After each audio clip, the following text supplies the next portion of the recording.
The National Broadcasting Company presents Eyes Aloft.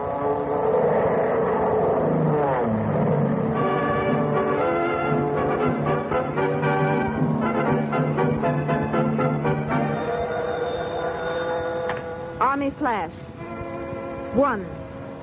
Single. Very low. Scene. 3 Edith 16. Overhead. Northwest. Eyes aloft, watching the sky, watching for planes flying the lanes up above. Eyes aloft. Eyes Aloft. The 4th Fighter Command of the United States Army Air Forces, in cooperation with West Coast radio stations, presents this Christmas Week program honoring the 150,000 volunteer civilian observers and filter center workers whose round-the-clock vigilance keeps watchful guard of the Pacific coast against attack by enemy planes. Eyes aloft, night and day, will help protect the USA.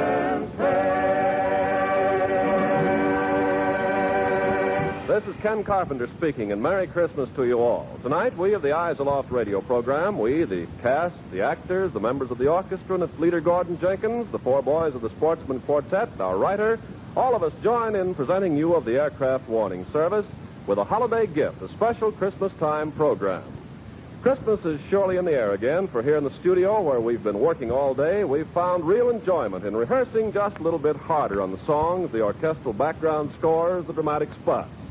And now, as we go on the air, we hope that our gift to you will sparkle gaily with the joy of Christmas and will carry our solemn hope for merrier and more peaceful days to come. So now, here is your Eyes Aloft Santa, your narrator, Gain Whitman. Merry Christmas, ladies and gentlemen.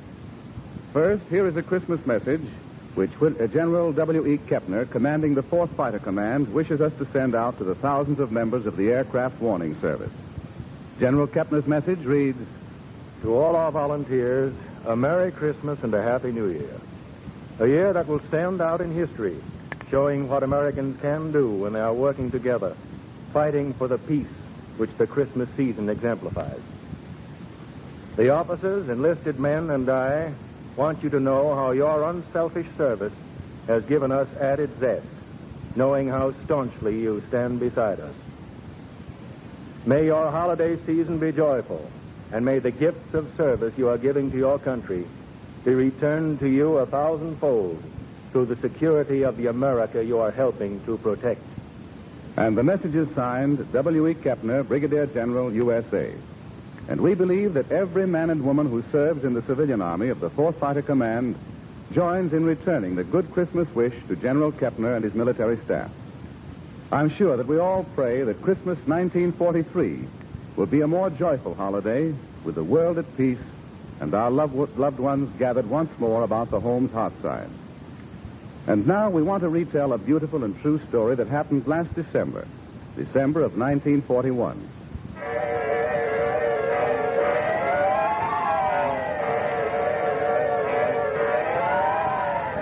One year ago, last December, when the Ground Observer Corps was first being activated, a little community in Douglas County, Oregon, found itself faced with a serious problem. The small and well-to-do farming community of Camas Valley is nestled among the rolling mountains of the Coast Range. Winter. At the time, Camas Valley was supposed to support 2 observation posts, one atop Dutchman Butte, the other up on Live Oak Mountain. 3 feet of snow and ice made it impossible for observers to negotiate the daily trips to the post. So an observers' meeting was called by the post's organizer, John Stanley. Well, let's keep the meeting in order, folks. It's getting late. Now, how are we going to settle our problem? Well, John, I don't see how we're going to keep 2 posts running this winter. Well, what'll we do? Call up the Army and tell them we're going to fall down on the job? Well, we got to find some way. Yeah, some way, but you can't even get a horse up the last 2 miles on Dutchman Butte now. Too much ice and snow. Well, there's a road up to the top of Live Oak Mountain, if we can keep it open this winter. Over 2 feet of snow on Live Oak as it is, John. Well, who spoke up then? I didn't see. Me, Ed Bushman. You any suggestions, Ed? Well, I kind of think our community shouldn't fall down on this job for the Army. I'd hate to think other towns and communities are keeping their posts open Camas Valley couldn't take care of our own. Yeah, well, what do you think we should do, Ed? Well, I'm going to have some free time for a while this winter. I'll go up and live on Dutchman Butte. Well, that's fine, Ed, but do you think you can spare all that time? Well, I guess it's for a good cause, John. I can spare the time. Of course, maybe somebody else has put in some time with me.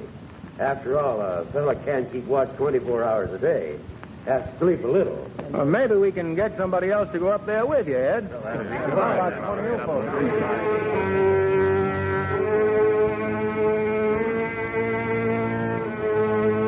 That night, as the town meeting progressed, others did volunteer to take week-long shifts with Ed Bushnell, the man who offered to keep the Dutchman Butte post open throughout the winter.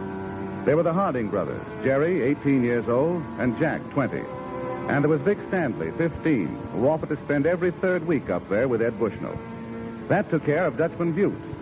But there was still the problem of how to keep Live Oak Mountain Post in operation. The meeting had gone on till nearly midnight when... Now, let's keep quiet, folks, please. Please.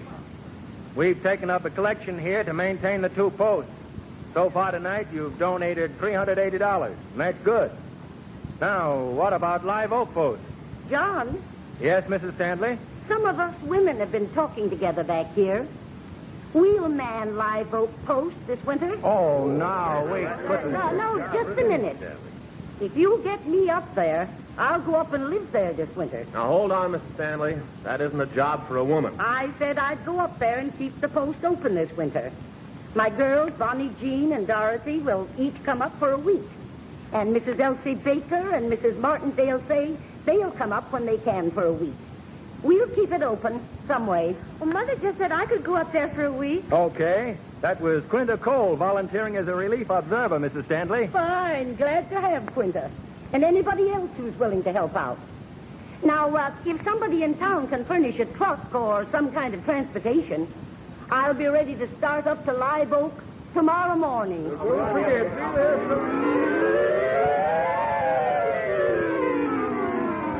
On the following morning, two parties started out from the town of Camas Valley with winter supplies. The men went to Dutchman Butte. The other group, the women, Mrs. Philip Stanley and her young daughter, Bonnie Jean, accompanied by a group of men to see them up to the top of Live Oak Mountain and get them settled. Toward noon, the little party finally reached the wind-blown crest of Live Oak Mountain. Reaching the little cabin there, found the door jammed shut by ice. Snowdrift was easy enough to shovel away from the door. The ice we're having trouble picking out. Mrs. Stanley, Bunny, don't you want to stand over here closer to the building? No, we're all right. Just get that door open. My feet are half frozen. Well, stamp on them, Bonnie. Oh, I'm all right, Mother. How are you coming, Jim? Get this chunk out of here. You think we can open the door now? It ought to open. Say, I worked up a good heat with that pickaxe. Whew. Come on, Jim, help me. Put your shoulder against the door with me. You'll be able to bust it loose together. Okay, let me in here. All right. Steady now. 1, 2, 3. A little more. Blast air. Come on. Well, there we are. Come on, ladies, inside here. You get out of the cold. Oh, my, good to get out of that bitter wind. No, I thought for a while we'd never make it up here. I'm not at all sure you should try to stay up here, Mrs. Stanley. Oh, tush. We're here and we're going to stay. Now, let's get organized around here. Well, okay. Jim, Yeah? you get the kindling, build a fire in the heater here. Okay, right away. I think I'll make some coffee for us all. Bonnie, you unpack this carton with the cooking utensils and food. Yes, Mother. Hey, one of you other men out there, bring in the big jug of water before it freezes. Yes, sir. Bring in the other supplies, the blankets and stuff. Ooh. Heavens, I'm going to close this door. Well, I'll close it for you, Miss Stanley. Here's the coffee pot. I say, here's a coffee pot, Mother. Yes, Bonnie. Just set it on the table till the men get the fire started. I was just looking out this window here. Hey, great place up here on the mountaintop for an observation post.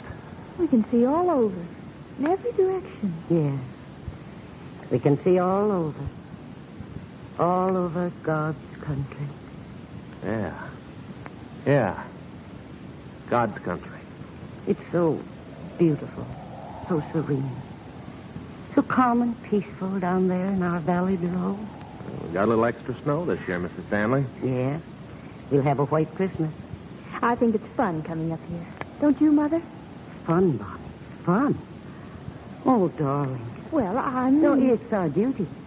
It's the duty of the people of our community to come up here and keep this post in operation day and night, as long as the Army needs us. And that'll be as long as the war lasts, I guess. Yeah. Just look down there below. It's our valley, our home, to love and protect. Why, Mother, why are you crying? Now, Mrs. Stanley. But, Mother... Oh, you're so young, Bonnie Jean. You don't quite understand it all yet. I understand about a lot of things. I know, dear, I know. But you said, why are you crying, Mother? Why am I crying? Maybe I don't know. Maybe I can't tell you. When you get older, Bonnie Jean, you'll understand how a person can look down at the country he loves and... Oh, what's the matter with me? Say, I think the men are coming with the wood and the rest of the stuff now, Mrs. Stanley. Oh, heavens. I'm standing here crying like an oak. Come on, open the door. Have them bring the wood in. We'll build the fire. Bonnie, you make the beds on the 2 cots. Yes, Mother. And we'll get some coffee brewing and all get warmed up. Maybe you're right, Bonnie. We will have fun up here this winter.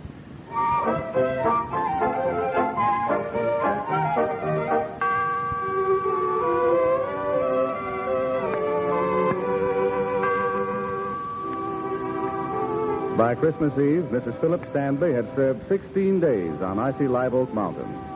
Her daughter stayed for a week. Then other ladies came up, put in days and nights so Mrs. Stanley wouldn't be alone. Mrs. Elsie Baker was with her Christmas Eve. At midnight, the telephone rang. Startled them both. Oh, heavens, that'll me too. I'll answer, Mrs. Stanley. Well. Hello? Merry Christmas up there. Merry Christmas, ladies. Well, Merry Christmas yourself. Who is it? John Stanley down in town. Report any planes tonight? Tonight. We haven't reported any since we've been up here. Who is it, Mrs. Baker? John Stanley. Called to wish us Merry Christmas. Oh, that's nice. Well, keep on with your watching. Down here in town, we just wanted you girls to know we're all thinking of you. Well, we'll keep watching. Don't worry. Is Mrs. Stanley there, Mrs. Baker? Yes, of course she's here. Well, tell her to come up by the phone. What? I say, tell her to come up by the phone so you can both listen. We want you to hear something. Well, I'll tell her. What is it? Come up here by the phone, Mrs. Stanley. They want us both to hear something. Well, what is it they want? I don't know. Here. I'll hold the receiver like this. Can you hear now? I think so. Hello. We're ready. Hello, girls. Way up there. Can you hear us now? Yes, I can. Yes. Well, some of the folks down here in town, all of us who were observers till you sort of took over our duties, we gathered here at the telephone office, and we want to sing you a Merry Christmas. Oh, isn't that sweet of them? Now, just hold on just a second while we kind of get started. What a Merry Christmas it could be if the world were at peace. Oh, come on, ye faithful, joyful and triumphant. Oh, come ye to Bethlehem.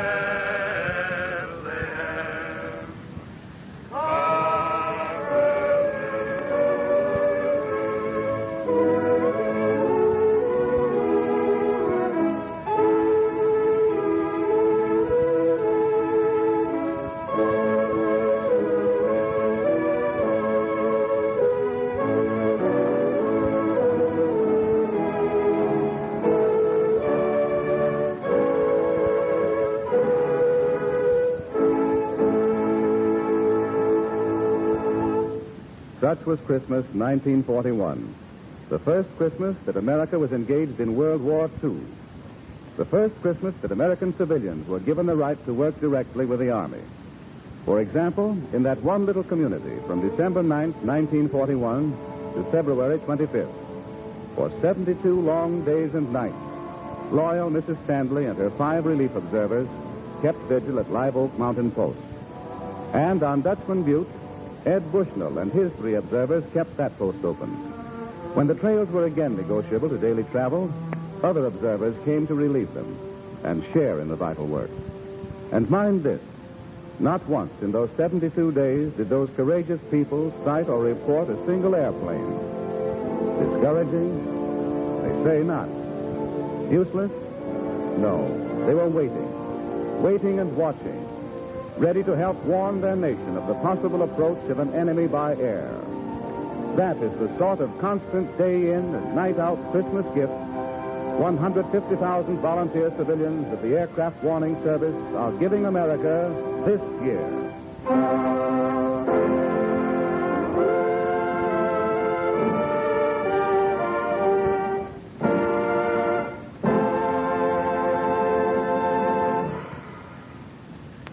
Christmas has always been one of America's greatest traditions. Some say that Christmas in America has become too commercial. Well, maybe it has. Maybe it hasn't. That isn't the point. The point is, we all love Christmas. To each one of us, Christmas means something just a bit different. But here in America, to all of us, it means such things as Santa Claus and Christmas trees loaded with tinsel and lights and ornaments. It means to some, holiday parties. Moment of thanksgiving and prayer. To others, to still others, Christmas means the exchange of gifts, the reunion of families at the festive board, or snow and sleigh rides and ice skating parties and friends and... Well, what does Christmas mean to you? This year, Christmas is a bit different. Our nation is at war. We're fighting for so many things. Among them, oh, yes, indeed, among the things we're fighting for is a simple right to always continue to observe Christmas and the Yuletide holidays in the way we've always been accustomed to observe them. Let me ask you a question. What would Christmas be to a child, perhaps your child, without Santa and toys? How would you like a black Nazi swastika, a crooked cross hanging in the window of your home instead of America's traditional wreath of holly? Oh, no, none of us would like that. Well, as long as you wholeheartedly join the fight to down the Axis, as long as you and all of us here at home help, there'll always be a Christmas. Just suppose that this year when you observers and filter center workers gather on Christmas Eve to serve your watches while others are at home, suppose you pause for a moment to sing a new, modern sort of Christmas carol. Suppose you sang our theme song, Eyes Aloft, as a carol of good cheer and hope.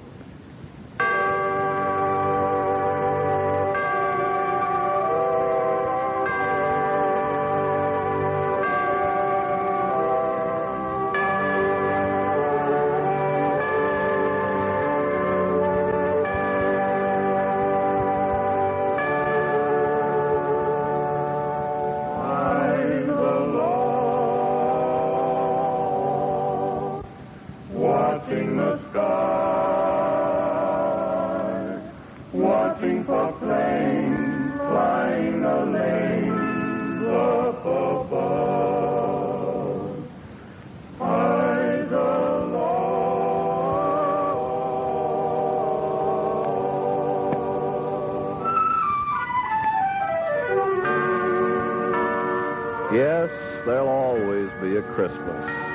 We must dream, hope, fight for that. As long as your eyes are aloft, there'll be an America and Christmas.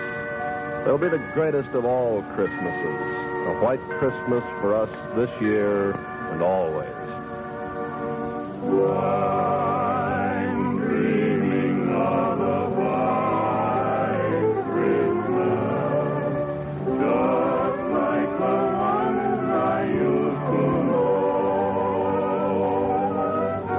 where the treetops glisten and children listen to hear sleigh bells in the snow.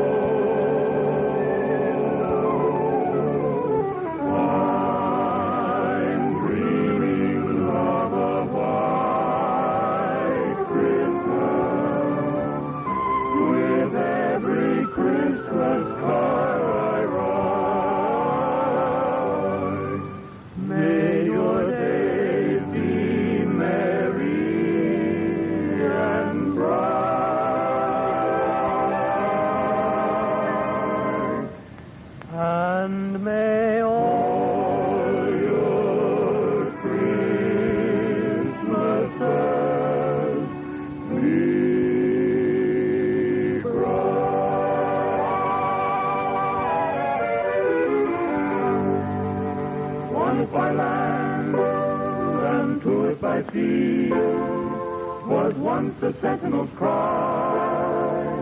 But a modern 20th century Paul Revere must watch the sky. Find the light and day. We'll help protect the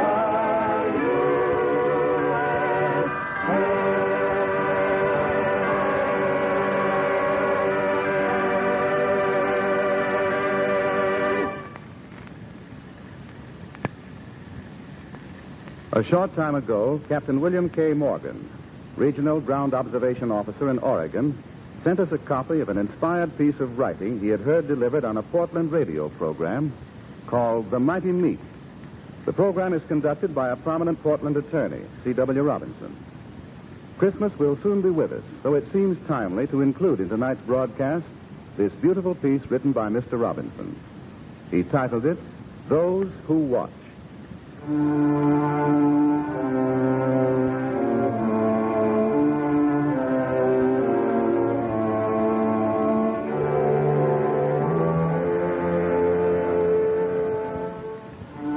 I saw her trudging up a snow-clad road, up to a little building, shack, if you please, at the top of the hill.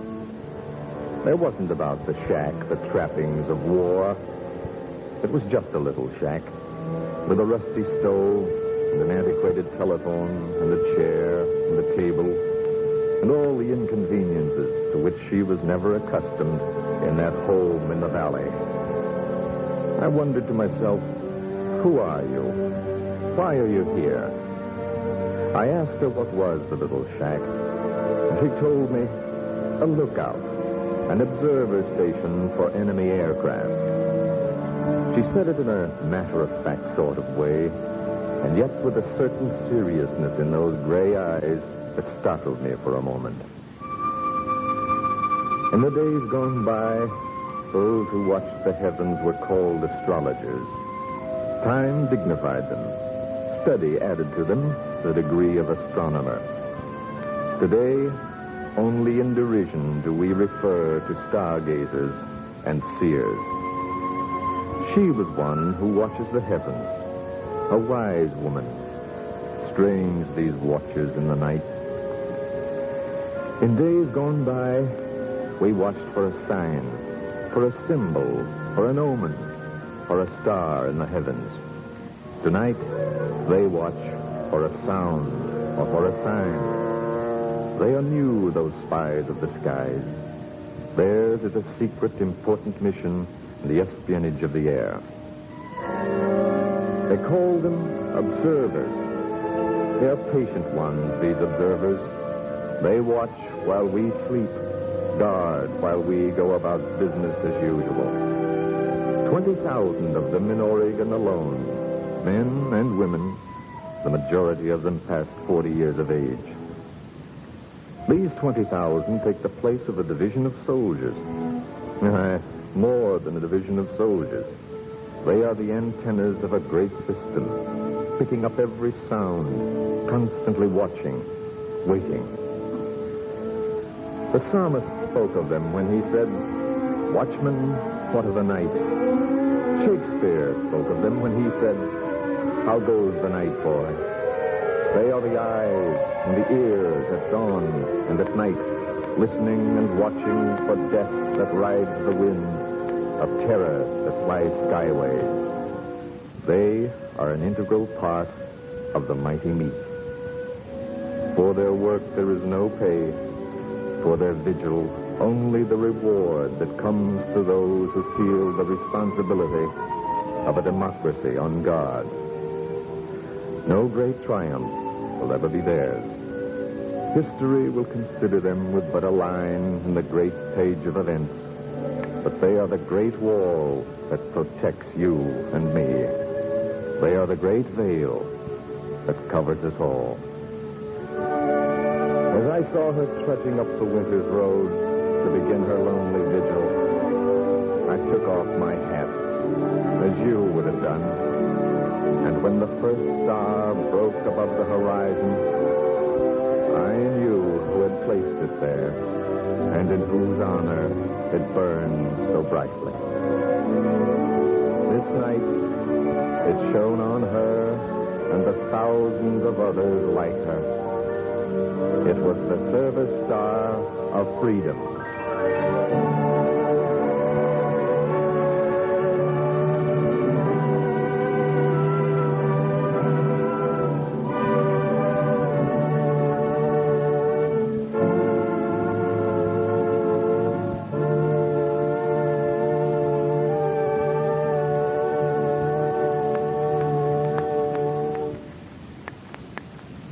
Some say Americans are funny. They say we're sentimental and soft. We may be sentimental. Yes, that's good. But we're certainly proving we aren't soft. We can take it. The uniformed boys on the many fronts all over the world can not only take it, they've proved that they can dish it out. And those of us at home who pridefully do our part, we can take it and dish it out too. If rationing our gasoline, our tires, our bacon, shoes, clothes, and whatnot is the answer, we can take it indeed. If the Army needs civilian volunteers to help watch, to warn, to protect this land, we'll be there on the job. If we have to, we'll run a business, a farm, keep house, work in a factory, a shipyard, where not. And still, by day and night, as long as we're needed, we'll be on duty at those observation posts and the filter centers.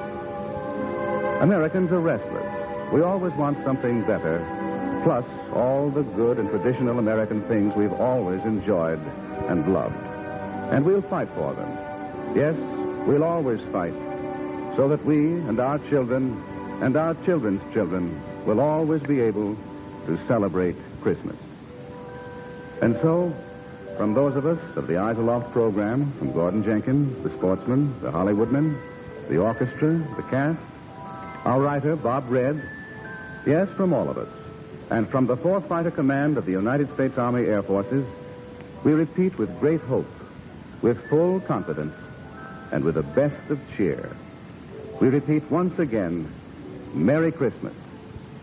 And in the very near days to come, peace on earth, goodwill toward men. Hark the herald angels sing, glory to the newborn King. Peace on earth and mercy mild, all and sinners reconciled. Joyful all ye nations rise, join the triumph of the sky.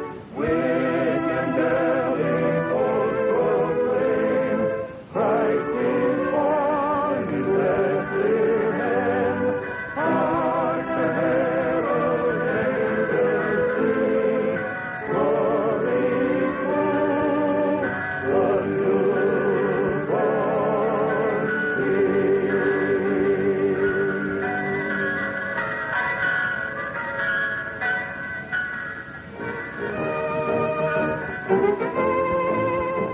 This is Gain Whitman saying good night and Merry Christmas to the 150,000 Aircraft Warning Service volunteer civilians who keep constant vigil of our home front so that America always will be safe from any attack by air. Happy holidays.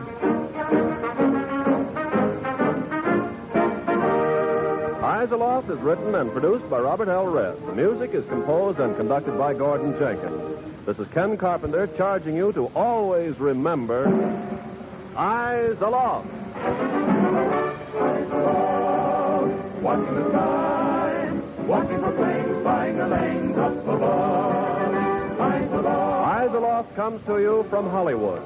This is the National Broadcasting Company.